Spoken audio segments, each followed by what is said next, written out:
नमस्कार।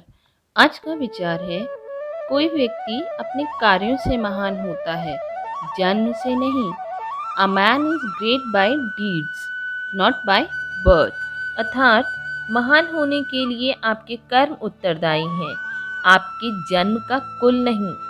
जिस प्रकार रावण ब्राह्मण कुल में उत्पन्न होते हुए भी महान नहीं हो सका, क्योंकि उसके कर्म अच्छे नहीं थे।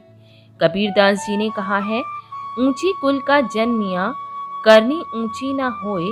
स्वर्ण कलश सुरा भरा, साधु निंदा होए। अर्थात ऊंचे कुल में जन्म तो ले लिया, लेकिन कर्म ऊंचे नहीं हैं। जिस प्रकार शराब को सोने के लोटे में भी रख देने से उसका महत्व नहीं बढ़ जाता है, सज्जन पुरुष उसकी निंदा ही करते हैं। उसी प्रकार श्रेष्ठ कुल में जन्म लेने से हम श्रेष्ठ नहीं होते हैं। हमें अपने कर्मों में सुधार करना चाहिए, कर्म अच्छे करने चाहिए। धन्यवाद। सुप्रभात। टुडेज वर्ड, आज का शब्द valuable, VALUABLE, valuable. Valuable means मूल्यवान या कीमती। इसे हम दो तरीके से समझ सकते हैं, या तो कोई ऐसी वस्तु जिसकी कीमत बहुत ज़्यादा हो, या कोई ऐसा व्यक्ति या वस्तु जिसकी आपके लाइफ में इम्पोर्टेंस बहुत ज़्यादा हो, आपके लिए बहुत ही मूल्यवान हो, जिसकी आप बहुत ज़्यादा कद्र करते हो, तो उसे हम वैल्यूएबल या मूल्यवान कहते हैं।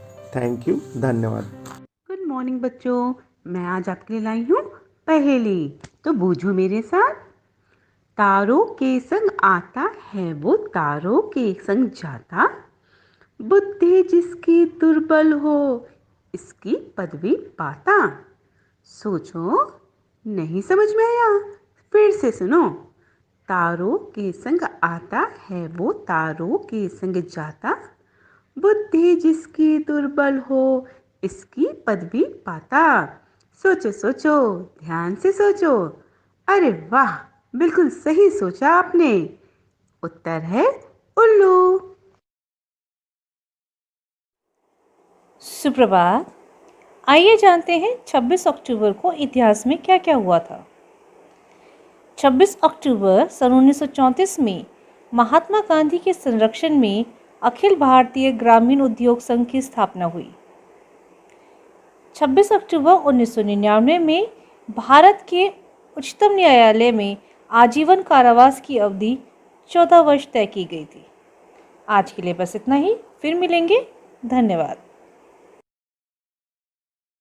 नमस्कार। आज का विशेष प्रसिद्ध स्वतंत्रता सेनानी व पत्रकार गणेश शंकर विद्यार्थी जी के जन्म दिवस पर। इनका जन्म 26 अक्टूबर 1890 में प्रयाग में हुआ था। ये निडर पत्रकार, समाज सेवी, स्वतंत्रता सेनानी और कुशल राजनीतिज्ञ थे।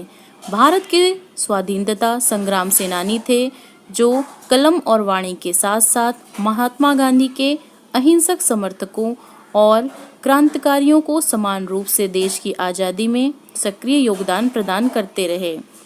जिस तरह से महाराणा प्रताप ने मुगल साम्राज्य को ललकारा था, कुछ वैसा ही अंदाज था विद्यार्थी जी के अखबार प्रताप का, जिसका एक एक शब्द अंग्रेजी शासन की नींव हिलाने के लिए किसी बम से कम नहीं था।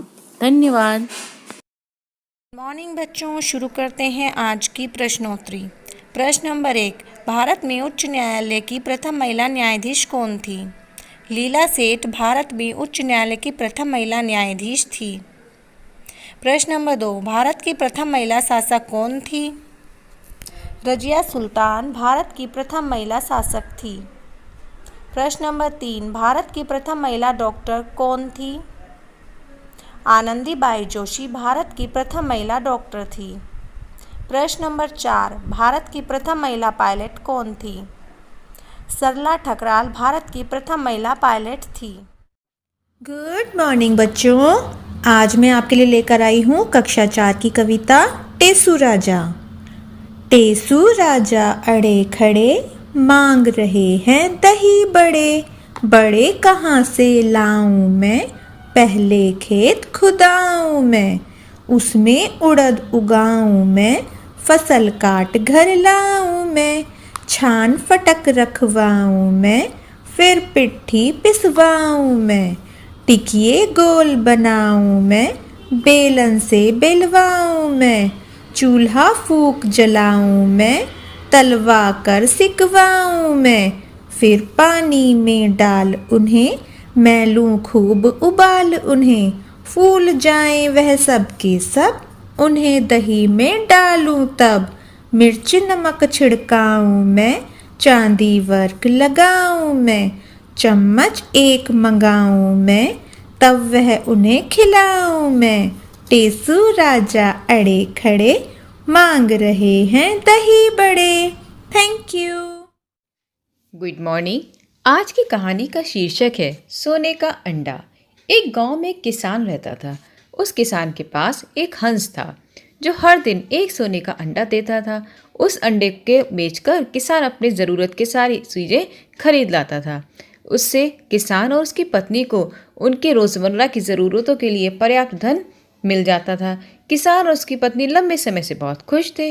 लेकिन एक दिन किसान को एक विचार आया और उसने सोचा, ये मुझे रोज़ रोज़ एक ही अंडा क्यों देता है, क्यों ना मैं इसको मार के सारे अंडे एक साथ निकाल लूँ और फिर बहुत सारा पैसा कमा सकता हूँ। पत्नी भी उसकी इस बात से सहमत हो गई और उन्होंने अंडों के लिए हंस का पेट काटने का फैसला कर लिया। जैसे ही उन्होंने पक्षी को मारा और उसके पेट को खोला तो उन्हें कुछ भी नहीं मिला, बल्कि सिर्फ पक्षी का मांस और खून ही मिल पाया और ना ही उन्हें अब कभी भविष्य में कोई अंडा मिला। किसान अपनी मूर्खतापूर्ण गलती को महसूस करते हुए खोए हुए संसाधन पर रोने लगा। लेकिन अब पछताने से क्या होता है, सोने का अंडा देने वाला हंस तो मर चुका था। इस कहानी से हमें शिक्षा मिलती है कि हर कार्य को करने से पहले अच्छी तरह सोचना चाहिए। और दूसरी शिक्षा, लालच बुरी बला है। नमस्कार। आज जन जागरूकता में विषय है आसन करने से पूर्व निम्नलिखित बातों पर ध्यान देना चाहिए। भूमि समतल हो और उस पर दरी, कंबल आदि अवश्य बिछाएं। सामर्थ्य से ज़्यादा या रुग्णावस्था में आसन ना करें। थक जाने पर थोड़ा विश्राम करें। आसन को स्नान से पूर्व कर ले तो बहुत अच्छी बात है। आसन करने के कम से कम आधा घंटे पश्चात ही स्नान करना चाहिए। प्रातः शौच से निवृत्त होकर ही आसन करें। यथासंभव एकांत व खुले स्थान पर आसन करें। सर्दी में खुले कमरे में करें। वस्त्र कम से कम तथा ढीले पहने। शुरू में प्रत्येक आसन में थोड़ा कम समय दें, फिर क्रमशः प्रतिदिन समय की अवधि बढ़ाते जाएं। आसनों को किसी जानकार व्यक्ति के मार्गदर्शन से करना चाहिए। आसन के अंत में श्वासन करें। आसन से हमें बहुत लाभ होता है। हमारे शारीरिक, मानसिक सारी कष्ट भी दूर होते हैं। धन्यवाद। नमस्कार, मैं संजीव शर्मा आप सभी का एक बार फिर से स्वागत करता हूं प्रेरणा सूची आधारित लर्निंग आउटकम के इस कार्यक्रम में, जिसमें हम सभी लर्निंग आउटकम को लेकर गतिविधियों को तैयार करते हैं कि इन लर्निंग आउटकम को प्राप्त करने के लिए किस प्रकार की गतिविधियां कक्षा शिक्षण में कराई जानी चाहिए। हमारा आज का एलो कोड है H209, कक्षा 2, विषय भाषा, जिसमें मौखिक पठन प्रवाह छात्र सीखते हैं। तो आइए देखते हैं आज की गतिविधि। साथियों, हमारी आज की गतिविधि का नाम है मेरी कहानी सुनो। शिक्षकों से अनुरोध है कि जब इस प्रकार की गतिविधियां करा रहे हों तो प्रयास ये करें कि छात्रों को इस प्रकार से बिठाएं कि आप एक नज़र में ही उन सभी को देख पा रहे हों। आप कक्षा कक्ष में बिठा सकते हैं अथवा कक्षा कक्ष के बाहर मैदान में भी बिठा सकते हैं। आप अर्धचंद्राकार आकार में छात्रों को बिठा सकते हैं। अब स्वयं उनके सामने बैठ जाएं और छात्रों से उनके अपने अनुभव सुनाने के लिए प्रेरित करें। ध्यान रहे, अनुभव वही हों जो वह महसूस कर चुके हों, जो कार्य वो कर चुके हों। उदाहरण के तौर पे हमने कुछ अनुभव यहाँ लिखे हैं, जैसे कि आप किसी छात्र से पूछ सकते हैं कि जब मामा जी घर पर आए तो क्या हुआ। आप जानते हैं ना, मामा बच्चों को बहुत प्रिय होते हैं। एक अनुभव आप ये भी कर सकते हैं कि जब पहली बार पापा के साथ मेला देखने गया। कई बार छात्र जब मेला देखने पहुंचते हैं तो ये लगता है कि हाँ, मेला जो देखने जाया गया है वहाँ मेले में कुछ न कुछ जरूर ऐसा हुआ होगा जो हमें बहुत अच्छा लगा होगा। इसी प्रकार जब हम बुआ जी के घर गए, अक्सर जाते हैं बच्चे, या जब खेत पर अचानक बरसात आ गई, कुछ इसी तरह के और भी अनुभव हो सकते हैं। आप छात्रों से भी पूछ सकते हैं। छात्रों से एक एक कर उनके पसंदीदा टॉपिक पर 8 से 10 लाइन बोलने के लिए कहें।